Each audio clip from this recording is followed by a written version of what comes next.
Ya, di video ini saya ingin membahas tentang dropship di marketplace itu ngapain aja sih. Sebelum masuk ke materinya, saya ingin mendoakan teman-teman yang nonton video ini semoga selalu diberikan kesehatan, keselamatan, rezeki yang berkah, yang berlimpah, dan semoga dilancarkan urusannya. Dan juga jika teman-teman ada pertanyaan seputar marketplace, silahkan aja komentar di video ini. Dan juga kalian bisa berkomentar suatu keinginan atau target yang ingin dicapai di tahun ini. Dan jika kalian menuliskan suatu target, saya doakan semoga tercapai di tahun ini. Amin.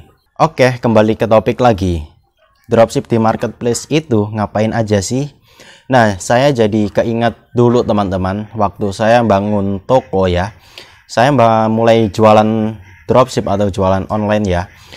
Tahun 2018 Desember 2018 akhir ya, masuk ke Januari 2019. Nah, jadi saya ingin merangkum dari saya berjualan online sampai sekarang. Dropship di marketplace itu sebenarnya ngapain aja sih?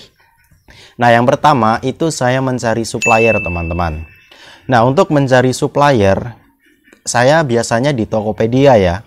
Karena kalau di Tokopedia itu bisa kelihatan statistiknya seperti kecepatan pengiriman, transaksi dalam 30 hari terakhir itu berapa, terus smile-nya ada berapa, terus dia online-nya itu kapan. Nah, itu bisa kelihatan semua di Tokopedia.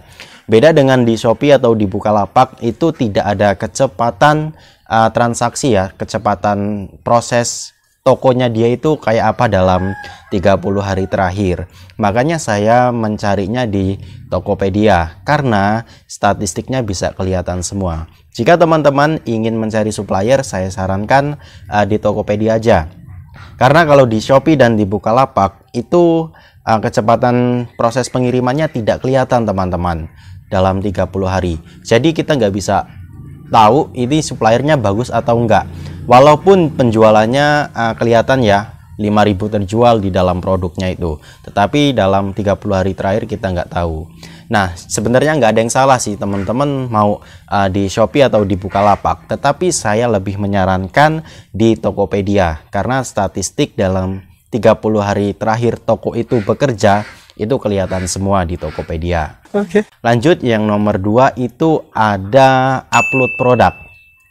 Nah, jika teman-teman sudah mencari supplier ya, sudah kontekan bisa review otomatis atau tidak, teman-teman masuk yang nomor 2 itu yang namanya upload produk. Untuk upload produknya sendiri, saya sarankan teman-teman nggak usah pakai tools atau scrap ya. Jadi saya pribadi dari dulu ya, dari 2018 Desember itu tidak pernah menggunakan tools atau tidak pernah menggunakan yang namanya scrapper. Jadi saya lebih enak manual, saya menikmati banget prosesnya ketika upload.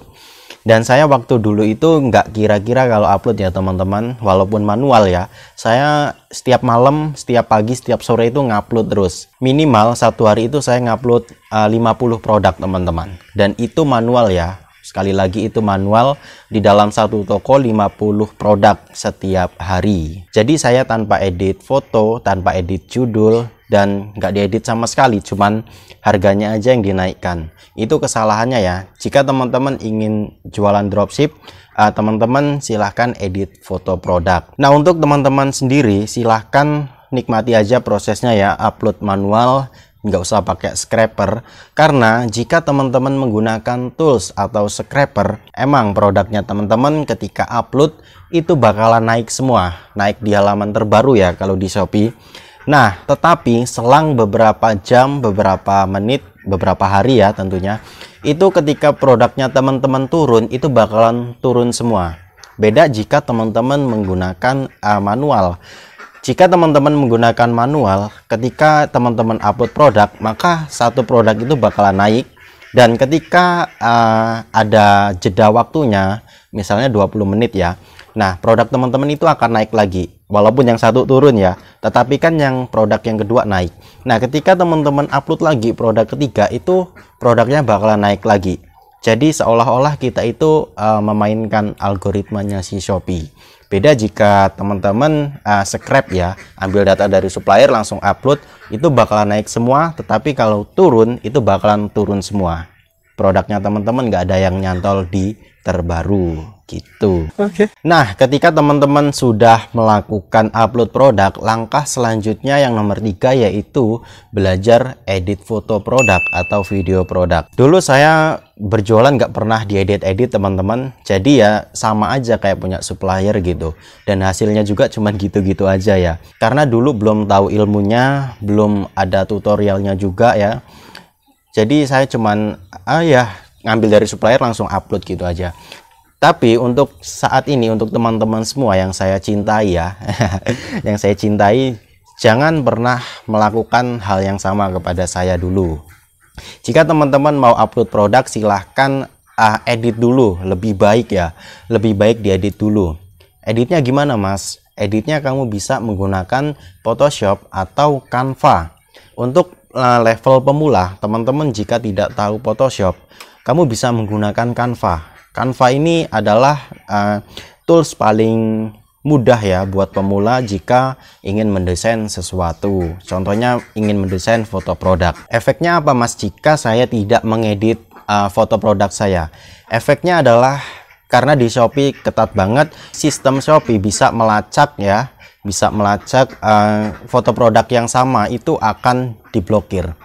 Misalnya kamu ngambil dari supplier, terus foto produk kamu sama dengan supplier.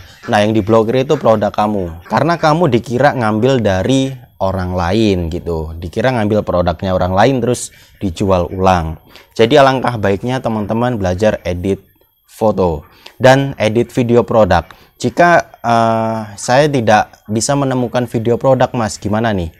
Nah, untuk video produk sendiri ya, biasanya ada supplier yang menyediakan dan ada juga supplier yang tidak menyediakan. Jika ada supplier yang menyediakan video produk, maka berbahagialah kamu, karena bisa membantu trustednya di toko kamu ketika orang melihat foto produk kamu. Jika di supplier kamu tidak menyediakan foto produk, kamu bisa beli barangnya ya teman-teman, ya 1 piece atau 2 piece buat review produk kamu. Kamu rekam sendiri yang bagus, kamu edit dan kamu upload di toko kamu, gitu aja. Next, nomor 4 itu ada yang namanya meriset kata kunci. Jika teman-teman berjualan di marketplace ya khususnya, ini kompetitornya banyak, yang jualan nggak cuman kita sendiri. Jadi kita harus pinter-pinter yang namanya meriset kata kunci. Untuk meriset kata kunci itu kamu bisa menggunakan fitur iklanku yang disediakan oleh si Shopee. Nah, atau kamu menggunakan suggest yang ada di Shopee, letaknya di kolom pencariannya si Shopee. Di sana akan banyak kata kunci yang kamu ketik. Contohnya kamu mengetik sepatu. Nah, nanti di situ akan banyak sepatu pria, sepatu keren dan lain-lain ya. Dan kamu juga bisa menggunakan yang namanya Google Trends. Google Trends itu di bawahnya juga akan ada kata kunci yang kebanyakan orang cari. Atau teman-teman yang terakhir bisa meriset kata kuncinya dari kompetitor. Teman-teman bisa amati, tiru, dan modifikasi kata kunci apa yang digunakan oleh kompetitor. Tapi jangan ditiru plek ya teman-teman, jangan ditiru persis. Teman-teman harus edit ulang juga. Nah, teman-teman bisa memanfaatkan ya fitur-fitur yang sudah ada di Shopee atau juga yang di luar Shopee seperti di Google Trends tersebut. Nah, lanjut yang terakhir itu ada yang namanya beriklan. Untuk beriklan sendiri adalah tujuannya untuk meningkatkan traffic lebih banyak lagi ke toko kita. Bayangin aja ya teman-teman, jika toko kita banyak pengunjung, otomatis nih, ini udah otomatis ya, orderan kita bakalan otomatis naik atau transaksi lebih banyak lagi. Jika pengunjung kita sedikit, itu otomatis juga orderan kita cuman sedikit. Apalagi pengunjung kita sehari cuman puluhan. Contohnya cuma 10-20. Ini otomatis gak bakalan ada closingan. Ya, ini udah otomatis. Jadi fungsinya beriklan sendiri itu adalah untuk meningkatkan traffic ke toko online kita. Jadi seperti yang saya bilang tadi, semakin besar pengunjung atau traffic yang kita dapatkan, maka kemungkinan besar closingan kita juga akan semakin banyak. Teman-teman jangan pernah berpikir jika saya beriklan itu harus untung. Jangan pernah berpikiran seperti itu, jangan pernah ya teman-teman. Jika teman-teman berpikirnya seperti itu, maka teman-teman ya ketika iklan nggak ada closingan, maka teman-teman akan menyesal. Karena apa? Karena pikiran teman-teman ketika beriklan akan untung, padahal tidak seperti itu. Ketika teman-teman beriklan itu tujuannya untuk mencari traffic, gitu aja. Diperhatikan banget ya teman-teman semua, buat yang masih pemula, tujuan beriklan itu bukan mendapatkan sekedar cuan, tetapi untuk mendatangkan traffic.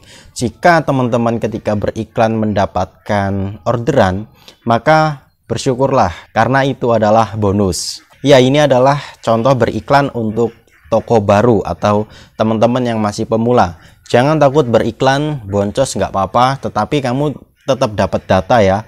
Teman-teman itu sebenarnya bukan boncos sih ya, tetapi teman-teman itu dapat data ketika beriklan. Nanti datanya itu kita lihat lagi, kita bisa analisis kembali. Ini kata kuncinya kurang apa, CTR-nya berapa, penayangannya berapa, harga yang kita keluarkan untuk kata kunci tersebut itu habis berapa.